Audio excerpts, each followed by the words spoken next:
Hi, Mark here. Today I'm going to do something I haven't done before. It's April 18th, 2013, and I'm going to try grafting some tomato plants. I've read about this, looking up for greenhouse tomatoes and whatnot, and I thought I'd try it. I don't have a greenhouse, I'm going to grow them in. I'm going to grow them in outside. These can get kind of pricey if you buy them already grafted. It seems to be the end thing lately, selling grafted tomatoes, anywhere from $6 a plant to $9, $10 a plant just for one plant that's grafted. I don't think it's going to be too difficult. What I have here, I'll show you this up a little closer. This is the little grafting clip. There's two different varieties of these clips that they use. What I got here is silicone grafting clips. The size I got is 2.0 millimeters. And you'll see how tiny that really is. The smaller one is 1.5 millimeters. And the other type that they sell is a spring-loaded grafting clip. And just as the name implies, it's got springs in it. It's for a bigger, if you're going to be grafting bigger plants. They got a couple different sizes for that too, anywhere from 1/8 inch stem to 1/4 inch stem diameter. And those are a little bit stronger, and you have to make sure that you take them off. These little silicone jobs, apparently what happens is, as the tomato plant, you put them on, graft the tomatoes together, put it on, and as the graft takes, stem expands, these should fall off. So we're hoping that happens. Let's bring this up closer and see if I can get a... Yeah, I'll have to focus this a little bit. I'll get back here and...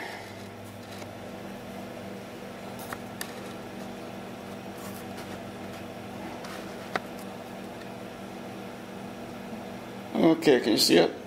I guess that's it. That's all the bigger that thing is. That's a 2.0 millimeter. Alright, so we'll go over to the workbench there and we'll graft some tomato plants. Set up over here, ready to go. The ones I got sitting right there, those babies, those are a new one. I haven't tried this one. The wife found them in Johnny's. They're Rosso Sicilian. Imagine that means Sicilian rose. And it's an interesting looking tomato. I'll put a picture in there if I can find one. And the two I've got grafted already is a giant Belgium. That's this one. Yeah, I'll get that over there for you. Giant Belgium. You can maybe see my little clips on there. And I also got one called Saldecki. I think that's how you pronounce it. It's a Polish tomato. Tried that last year and they're really good. A larger size tomato. So what you have to do here, here's my Maxiforts. The hard part I've noticed is growing these at the right time. I started these at the same time as I started these other ones. And they grow at a little bit different rates. So, what we want to do is find two that are close together.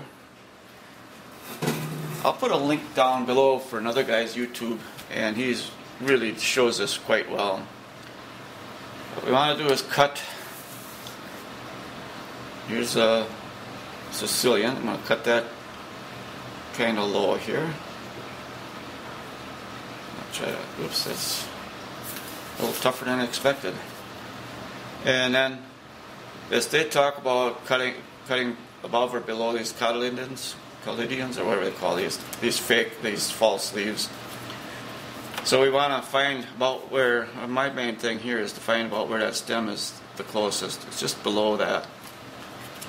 So I cut that at a 45-degree angle. They recommend using a double-bladed razor, which probably would be better. They're thinner, but this seems to be pretty sharp. You want a really sharp razor when you do this. So we're just going to cut that. 45-degree angle, hopefully. Now here's kind of the tricky part for me. You can take some of these leaves off, leave some of them on.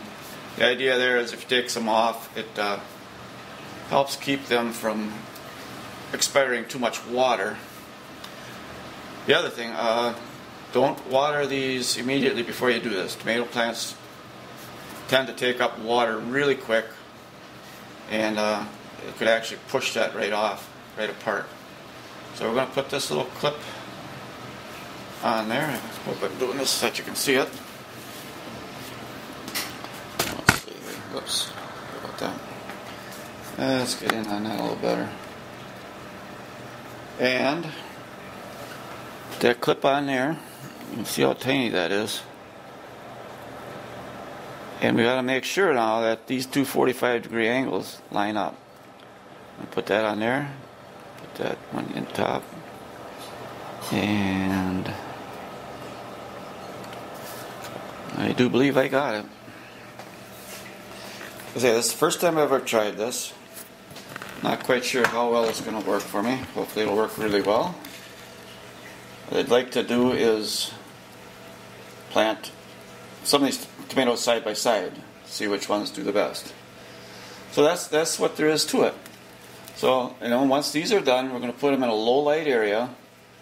We don't want to water them too much or too fast. These are fairly damp yet. And take her from there. The ones that survive, well, that'll be good. Well, it's 2 weeks later, almost. Let's see, today is April 30th. Last day, April 31st, 30th. And the tomatoes been sitting there now for, since the 18th. Looks like every one of my grafts is taken.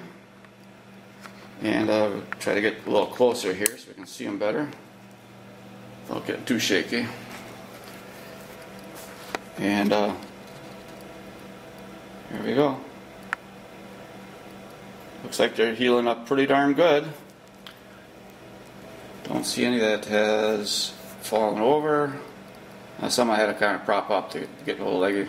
Long one back there. I still got a couple of Maxiforts in there that I didn't graft anything on. There's one there. You can see no graft clip. Let's see how close we can get with this camera. Or I can't. Okay, there you go. You can see it's healing up good. See how that clip is expanding? Eventually that'll fall off of there. There's another one there. Healing up good. Remember I told you don't plant these. If you do this, don't plant that down below where that graft is. We want just the roots, stock growing roots. Here's something you don't want to do. This poor little sad guy here. I think I got some lettuce growing in there.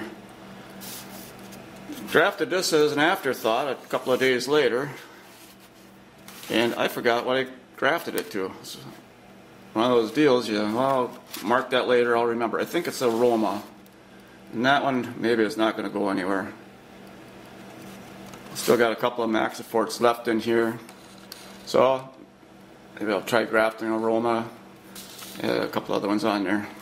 So there they are. Moonglow is good. Well, they're all looking good. Giant Belgium, Tigerella. I can't hardly. They're just looking really good. Just kept a cap over them. Sprayed them about once a day. I'd lift it up and spray it in there to keep the moisture up. This little guy is looking a little sad, but took hold. That's a jelly bean. But I think he's going to be okay. Yeah, whatever. So there you have it. If I can do it, you can do it. You want to try that? Got my supplies, these supplies here from Johnny's Seeds. Might be other places, just do an internet search. Some places, one place I found you could actually buy a kit. They sell it, give you some seeds, the little clips you need, and you're off to a good start.